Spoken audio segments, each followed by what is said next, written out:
Hola, ¿cómo están, estimados podcast escuchas? Una vez más, sean bienvenidos al podcast Greentology. Soy Juan Carlos Chávez, director editorial de Greentology y también de Energía Hoy. Un placer que nos acompañen una vez más en esta nueva misión. Y en esta ocasión tenemos el gusto de que nos acompañe Luis Colín, gerente de consultorías y asesoría técnica para México CO2, justamente para hablar de lo que fue la última edición de Mexico Carbon Forum, que se realizó en Tampico. Entonces, muchas gracias por estar con nosotros, Luis Colín, y bienvenido. Muchas gracias Juan, y muchísimas gracias y mucho gusto a todos. Como bien lo mencionabas, soy Luis Colín, gerente de consultorías y asesoría técnica. Perfectísimo. Y Diego, antes de entrar de lleno a lo que fue la última edición de Mexico Carbon Forum 2025, nos gustaría saber un poquito más de ti, conocerte un poquito más, tus estudios, cuánto tiempo llevas colaborando para México CO2, un poquito de trayectoria. Entonces, qué mejor que de viva voz. Claro que sí. Bueno, yo soy economista, egresé de la UNAM justamente hace un par de años. Llegué a México CO2 justamente hace 3 años ya casi.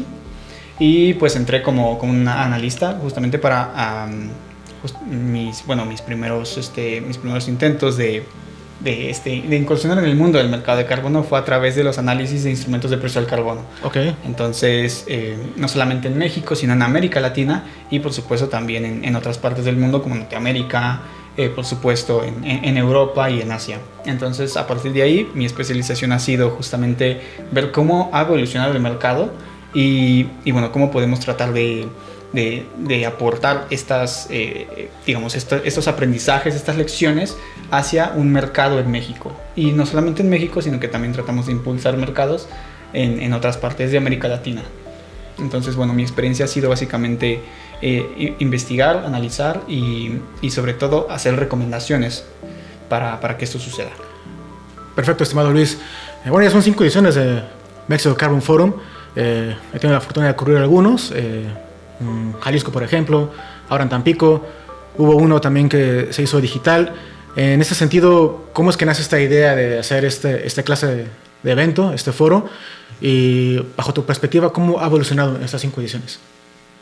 Pues la idea de un Mexico Carbon Forum, más que llamarlo como tal un evento, lo que nosotros queríamos formar era una plataforma. Okay. México CO2 nace como la idea de ser un... En México no hay, bueno, más bien en español no hay una traducción literal. Claro. En la lengua inglesa podemos decir algo así como policy maker. En México, okay. Bueno, acá no podríamos decir como de hacedor de política, pero sí queremos darle ese distintivo de que México CO2 pretendemos que sea una especie de carbon maker. Okay. Entonces, México CO2 lo que busca es crear todas las condiciones habilitantes para que este mercado pueda surgir y pueda crecer y que realmente conduzca a los países, principalmente a México, pero por qué no también apoyar en otras regiones, hacia una verdadera reducción de emisiones. Entonces el Mexico Carbon Forum nace con esta idea, claro. Nace con la idea de ser una plataforma en donde se puedan unir justamente elementos de la oferta, de la demanda, en donde podamos discutir cuáles son los retos, en donde podamos ver qué es lo que tenemos que hacer, en donde podamos reunir a los actores que forman este mercado para que realmente podamos llegar a soluciones concretas. México, el Mexico Carbon Forum, justamente, más que un evento, es como una plataforma, okay, que permitiría, o más bien en este teórico ideal, sería que realmente nos llevara por una senda de descarbonización, involucrando a todas las personas relevantes de este mercado. ¿Y qué tanto ha crecido? Digo, he visto también, ya tienen, por ejemplo, stands, tienen muchas conferencias, inclusive simultáneas. Y ahorita vamos a esa pregunta, pero ¿cómo has visto su evolución en estas 5 ediciones? Una fue digital. ¿Y cómo ha crecido la participación en las últimas instancias?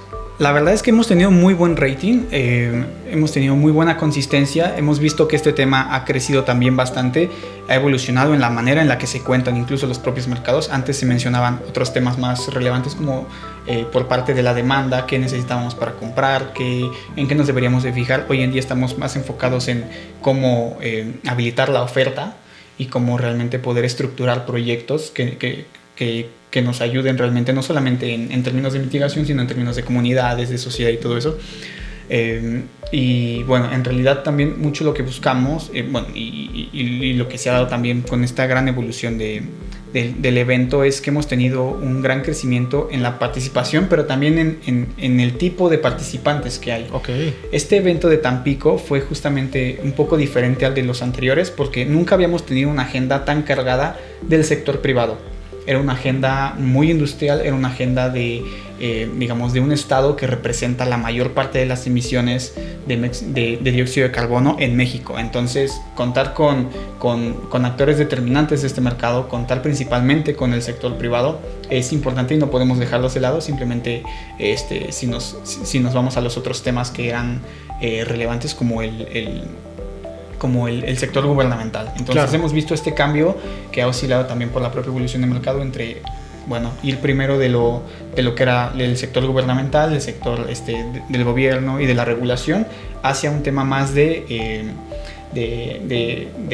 competencia en el mercado a través pues del propio sector privado, de temas de ESG, de temas de integridad ambiental, de temas de greenwashing. Hemos visto este gran cambio y es producto también de las propias tendencias del mercado que hemos estado viendo. Entonces, esta última edición fue la más grande, ha sido la más grande que se han tenido en las 5 ediciones, la de Tampico. Consideraría que es una de las más importantes, quizá la más grande en términos de cuántas personas hubo de asistencia, porque fue la asistencia fue un poco menor que el año pasado. Okay. Igual, creo que entendemos por qué Tampico es un lugar, digamos, donde no es tan fácil acceder, no hay muchos vuelos, los que habían, hubo problemas de que se cancelaron algunos. En ese caso, pues era más céntrico lugares como Querétaro, Guanajuato, en donde pudieron asistir hasta 3.500. En esta edición fueron aproximadamente 2.500. Okay. Pero sí hubo mucha más participación de sponsors, por ejemplo. Hubo muchos más stands, o sea, fueron más de 70 sponsors. Todos ellos claramente con miras hacia poder, digamos, utilizar esto como una plataforma para realmente obtener de ahí, digamos, lo que podrían ser estrategias concretas. Claro. Entonces, si bien no fue la más grande en términos de personas que asistieron, sí fue una de las más importantes y creo que consideraría también una de las que más me ha gustado, de las 3 en las que he participado al menos. Perfecto, pues ahí estuvimos y pues muchas felicidades también. Gracias. Por todo, por esa participación, el formato, también las personas que van, el tipo de personas, los panelistas, ¿no? Las keynote sessions, todo muy bien. Y bueno, hablando del formato per se de esta plataforma, ustedes tienen rutas. El contenido de valor se separa en rutas. Entonces el asistente, partiendo, digamos, de una ponencia plenaria, ¿no?, principal, de ahí luego se va diversificando el contenido. ¿Por qué hacerlo en este caso en estas 4 rutas? Que es un formato que ya llevan repitiendo, sabiendo que pues la gente que entra a una ponencia pues va a perder de otras que se están dando al mismo tiempo. ¿Por qué la elección de este formato de tener tanto? Bueno, es mucho contenido, ¿no? También hay que irlo dosificando, pero son como muchos temas al mismo tiempo, son 4 rutas distintas. Así es, de hecho, ese era uno de los temas que resultaron. Tuvimos una reunión justamente con el equipo para ver cuáles eran estos aprendizajes que nos dejaba este evento. Y uno de los temas que salieron a la vista fue justamente esto, ¿no? Que son muchos temas, pareciera ser una agenda muy cargada. Y sí es una agenda muy cargada, pero también esto ha resultado en que tengamos una gran diversidad de participantes y de asistentes. Tenemos desde ONGs, sector gubernamental, el sector privado, la academia también. Claro. Hemos tenido la oportunidad de invitar a muchísimos ponentes de la academia. Entonces, esta gran diversidad de agentes que están involucrados en este mercado, directa o indirectamente, tienen cosas para aportar. Y creo que es interesante sumarlos a la conversación también. Entonces, de ahí que nace la idea de disgregarlo en rutas. Desde que inició más o menos el México Carbon Forum, se tuvo este planteamiento de dividirlo en una ruta que fuera sobre mercados de carbono, en, digamos, la parte que comúnmente le llamamos como regulada, que es esta que es un poco más gubernamental, donde está justamente un papá gobierno que controla cómo se van a dar las estrategias. una segunda parte, una segunda ruta, que es justamente la del sector privado, donde se buscaba que estuvieran más involucrados los temas que digamos, les pudieran preocupar al sector privado, ¿no? Y por supuesto una tercera ruta para proyectos, de ver sobre cómo se desarrollan proyectos, qué son los proyectos, cómo estos proyectos impactan en comunidades, en la sociedad, digamos, a la biodiversidad también, y temas relacionados que también son muy relevantes para el tema. Hoy en día tenemos incluso se está hablando de créditos de biodiversidad, entonces esto lo podemos dejar justamente designado para esta ruta. Y una última ruta, para talleres sobre desde cómo implementar un proyecto de carbono, talleres desde cómo poder estructurar un proyecto de carbono para que pueda recibir financiamiento, que fue uno de los talleres que se tuvo justamente en esta edición y fue muy bueno.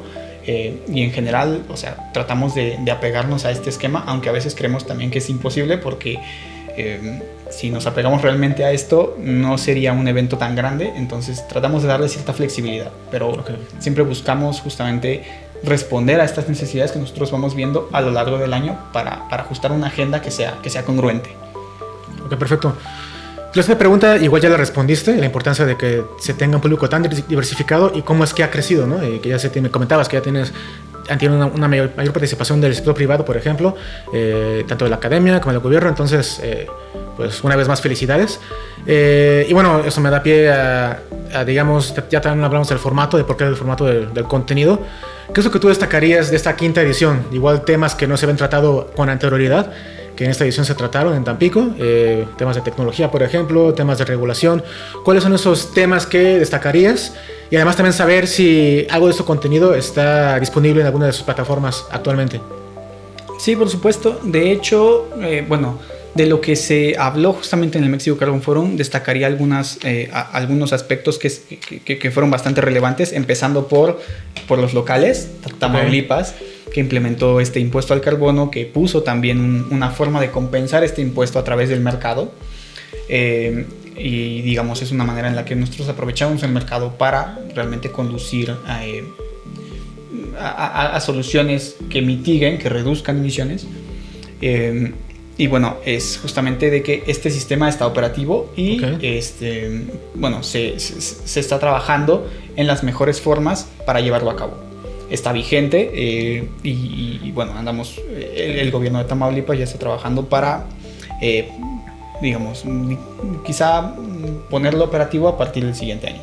Eso es lo que destacaría justamente de nuestros compañeros que son los locales, que fueron también un gran apoyo para la conducción de este evento.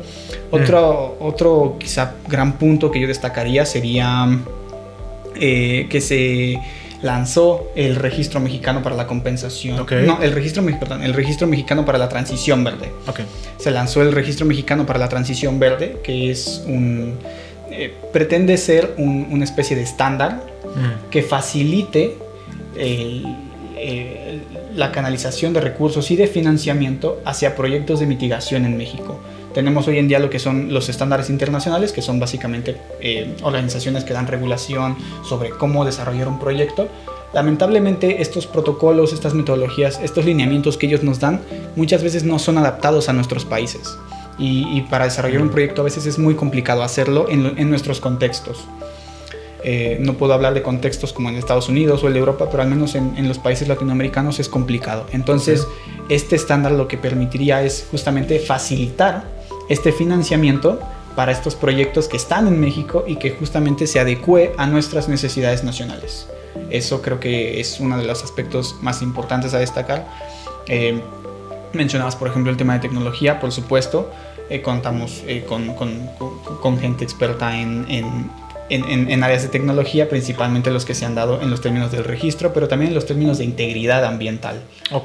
En términos de integridad ambiental, de que realmente cuando uno va al mercado a comprar lo que son estos certificados de reducción de emisiones, pues estés bien consciente de que lo que estás comprando no es simplemente aire caliente, sino que realmente estés comprando algo que se trabajó, algo que tiene mucho conocimiento y mucho expertise detrás y que realmente se pueda verificar y medir. Ok, perfecto. Entonces, Pues bueno, de hecho me hiciste una pregunta que iba antes, pero también ya respondiste sobre el contexto de Tamaulipas, ¿no? Y que esta edición sí es un contexto pues de la participación de este estado para también tener su regulación de mercados de carbono y cómo es que, digamos, están aportando a nivel local, ¿no? Y todos los estados que van en el mismo contexto. Estuvo también en Altamira, por ejemplo, con el cóctel de bienvenida, si no me equivoco, y de hecho yo no pude ir, pero ustedes estuvieron en el Ángel en el Ciudad de México el sábado siguiente a su cóctel para un tema que tuvieron también de cambio climático. Okay. Pero bueno, regresando a nuestra conversación, Ale. Con estas 5 ediciones, ¿cómo consideras que esta plataforma Mexico Carbon Forum ha aportado a la agenda climática del país? Si bien hacen esta plataforma, pero también están participando pues desde bolsa, con agentes gubernamentales, sector privado. ¿Cómo sienten que han avanzado, que han aportado ustedes con su granito de arena o con sus millones de granitos de arena para avanzar en la agenda climática del país, en lo que es la descarbonización de las economías, a partir de un rubro tan importante como son las finanzas y el mercado verde y el mercado de carbono? Pues creo que esa pregunta tiene varios aristas. O sea, podemos verla a lo mejor desde el sentido de lo que es el sector meramente privado, desde el sector meramente gubernamental, o quizá incluso la propia difusión y creación de capacidades que nos ha dado este evento. O sea, creo que han sido varios aspectos en los que ha contribuido este evento a la formación de toda una agenda climática. Quizá todavía no es un poco prematura, está un poco quizá en pañales, pero ya va despegando. Okay. Entonces, creo que este tipo de espacios han sido valiosos en miras de que hoy en día, por ejemplo, tenemos 11 estados con impuestos al carbono en México. Entonces, esto también ha sido posible ya que en un evento, un funcionario de uno de estos estados puede ir y comentar qué es lo que ha hecho y comentar cuáles han sido sus retos y comentar cuáles han sido las maneras en las que su estado con sus capacidades ha podido abordar estas soluciones, y otras personas pueden darse cuenta de esto y decir, ¿sabes qué? Podemos implementar algo de esto en otra región, podemos implementar algo de esto acá, o simplemente podemos acercarnos al ponente, al panelista, y decir, oye, tenemos problemas con esto, ¿cómo podríamos abordarlo? ¿Cómo podríamos hacerle frente? Y me refiero no solamente en términos de dos personas del gobierno. Pueden ser dos personas de áreas completamente diferentes que a lo mejor estén viendo lo mismo, pero desde diferentes enfoques. Claro. Entonces, esta diversidad de ideas, esta diversidad de opiniones, esta diversidad de soluciones, a veces la misma solución puede ser aplicada en diferentes lugares. A veces, a mí me ha gustado muchísimo participar en estos eventos porque siento que cuando uno trabaja en estos temas, como bien te mencionaba, me enfoco en el área de consultorías y asesoría técnica. Entonces mis temas son como que muy particulares, pero a veces pierdes de vista el panorama que está detrás. Okay. Todos los avances que vienen, no hay demasiado tiempo para ponerte al corriente con todo eso. Entonces un espacio como este es bueno para saber cómo van otras áreas, cuál es el contexto, qué están abordando, qué les está preocupando ahora, en fin, muchos aspectos que estamos viendo que son nuevos y que podemos incorporar en nuestra vida, en nuestro trabajo diario. Entonces creo que de esta manera hemos contribuido bastante a lo que es la agenda climática en varios tipos de agentes. Ok, y en este sentido, ¿cómo es que hablas de tecnología, lo que es la digitalización y la tecnología? ¿Cómo es que están también coadyuvando en todo este tema de los sistemas, en la compensación de emisiones para las empresas, incluso para los gobiernos y pues para el mercado?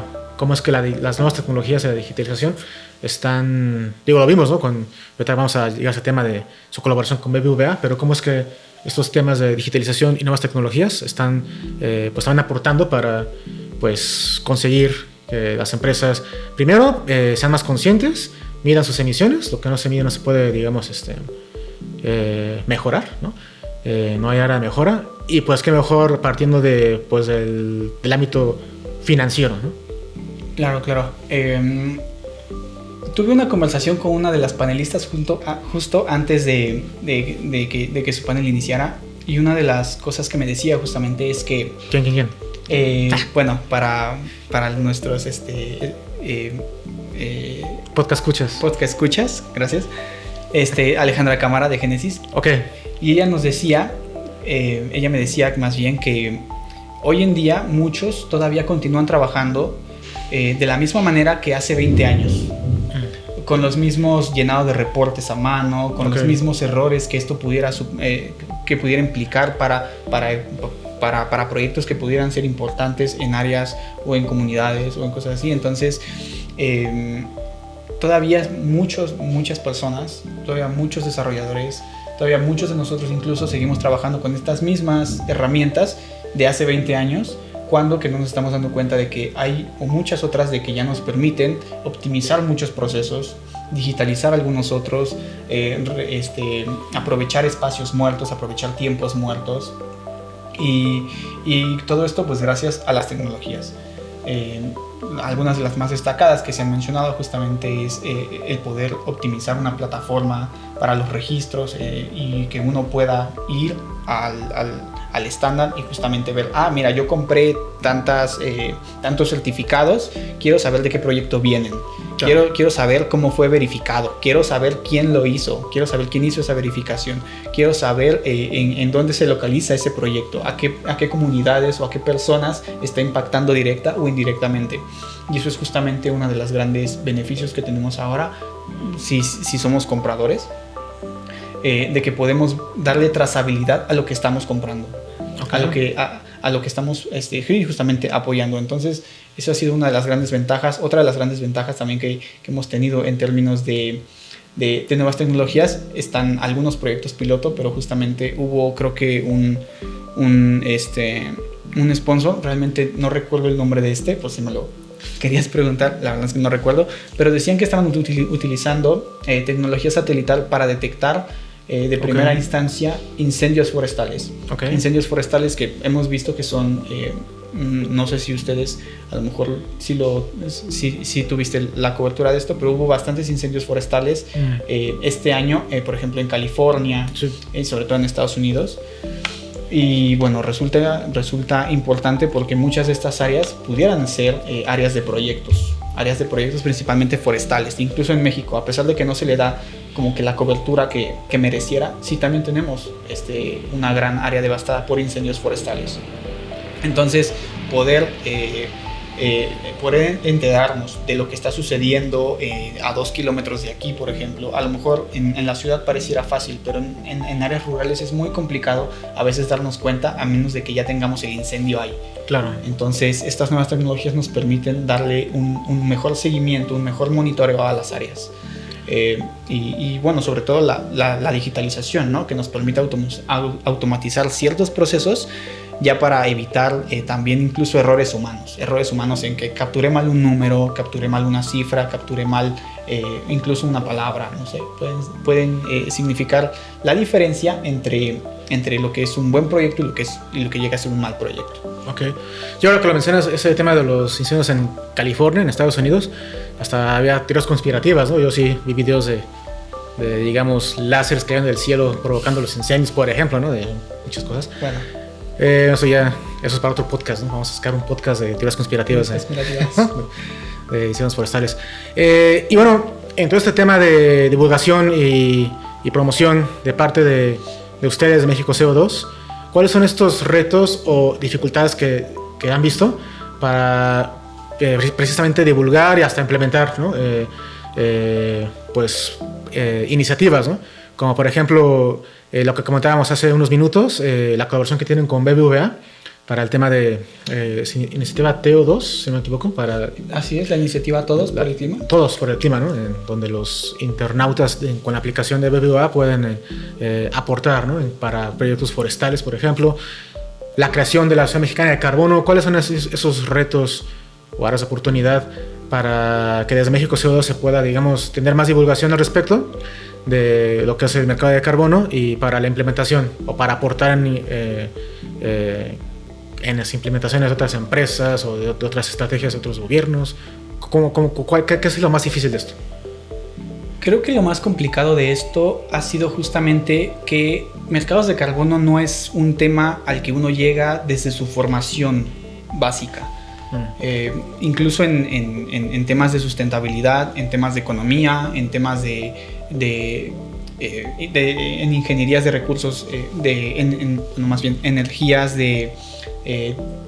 ingenierías de energía renovable. Todas estas disciplinas que tenemos hoy en día no abarcan este tema de mercados de carbono. Es un tema al que llegas ya cuando sales y ves que existe.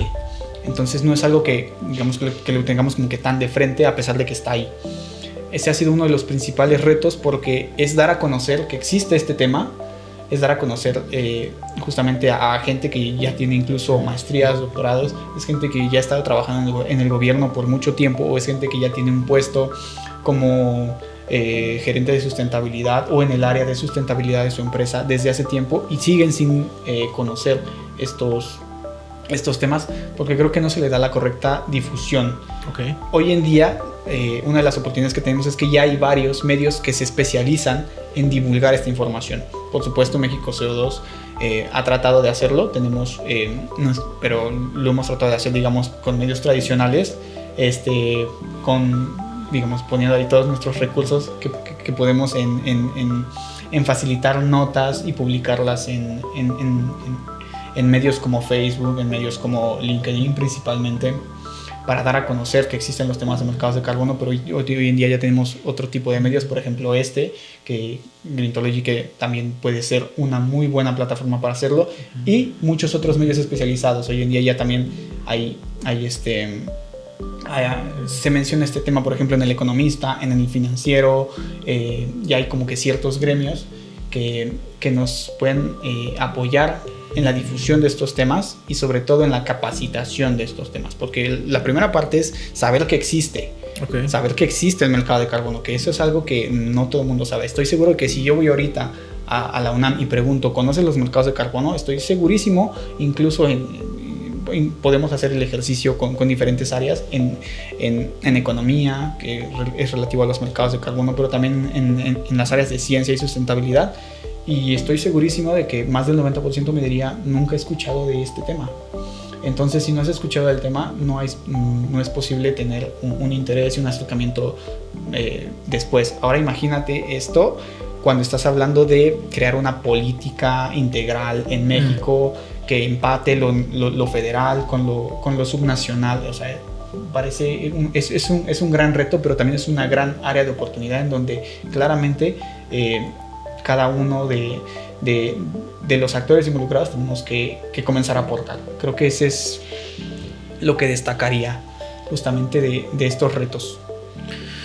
Ok, bueno, ya casi para finalizar, ¿cuál es ese mensaje, ese mensaje que Luis Colín le gustaría dar a las audiencias, y sobre todo a aquellos que asistieron a la última edición del Mexico Carbon Forum, en cuanto a lo que le depara, ¿no?, al país, quizá a la región de Latinoamérica, en la implementación de estos sistemas voluntarios de carbono? ¿Cuál es ese mensaje que Luis Colín quisiera dar? Mencionando este contexto de la región que como bien dijiste, creo que uno de los grandes mensajes es que, si bien el mercado de carbono ha estado desde hace tiempo, o sea, podemos darle un rastreo desde los 90 incluso. Creo que en América Latina es incipiente este mercado. Creo que en América Latina estos temas cada vez están creciendo más. Ha evolucionado, nuestras pláticas han evolucionado, lo que nos interesaba ha evolucionado. O sea, ya no es lo mismo hablar sobre si tal estándar es bueno o malo, sobre si es mejor comprar aquí o allá. Ya creo que sobrepasamos esa parte de la conversación, y ahora nos estamos enfocando en cómo hacer que haya más, cómo habilitar espacios, cómo integrarlo en una política, cómo realmente esto nos puede conducir a cumplir los objetivos del Acuerdo de París y proteger no solamente el ambiente, sino a las personas. Entonces, es un tema relevante, es un tema muy padre. Pareciera ser, y creo que este es el mensaje puntual que le quiero dar a la audiencia, pareciera ser que a veces es complicado y pudiera tener aspectos en los que sí, hay muchísima desinformación, hay muchísimo greenwashing justamente, pero es un tema que ya está aquí, es un tema que lo único que podemos hacer es tratar de entenderlo y aprovecharlo. Y como bien les mencionaba, pareciera ser un tema difícil, y en algunos aspectos puede que sí lo sea, pero justamente eso es lo que lo hace tan emocionante a veces y tan cambiante, y creo que también es un tema del que si uno empieza a acercarse va a encontrar algo en lo cual puede aportar. Okay. Entonces creo que ese es uno de los aspectos más relevantes que yo le podría dar a la audiencia. Ok, bueno, y ahora sí, para finalizar, en algunas entrevistas tenemos esta sección Close Up, que es donde en este caso los podcast escuchas pueden conocer un poco más al entrevistado o entrevistada. Digo, son preguntas personales, nada que temer. Okay. Y digamos que es como un ping pong, lo primero que venga a la mente. Okay. Digo, puede ser una sola palabra, una sola respuesta, o puedes irla, digamos, elaborando más. Pero bueno, entonces para esto iniciamos con la sección Close Up con Luis Colín de México CO2. ¿Tienes algún artista musical de tu predilección? ¿Alguna agrupación musical? ¿Una banda? Ahorita me está gustando mucho más justamente rock latinoamericano, principalmente Soda Stereo. Soda Stereo. Creo que llegué a ese punto donde me gusta mucho Soda Stereo. Yo nunca tuve chance de verlos, ¿no? Ya no estaba con Gustavo Cerati. Sí. Lamentablemente. Bueno, como en el caso de Cranberries, ya tampoco pude ver a Dolores O'Riordan.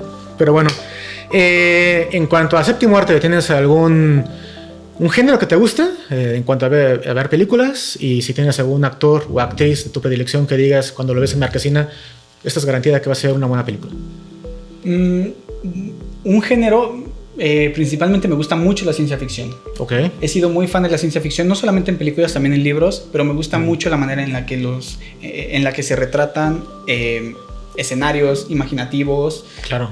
A veces muy futuristas, a veces muy digamos, muy sacados como que de la imaginación, pero creo que justamente lo que hace esencial la ciencia ficción es que es muy humana.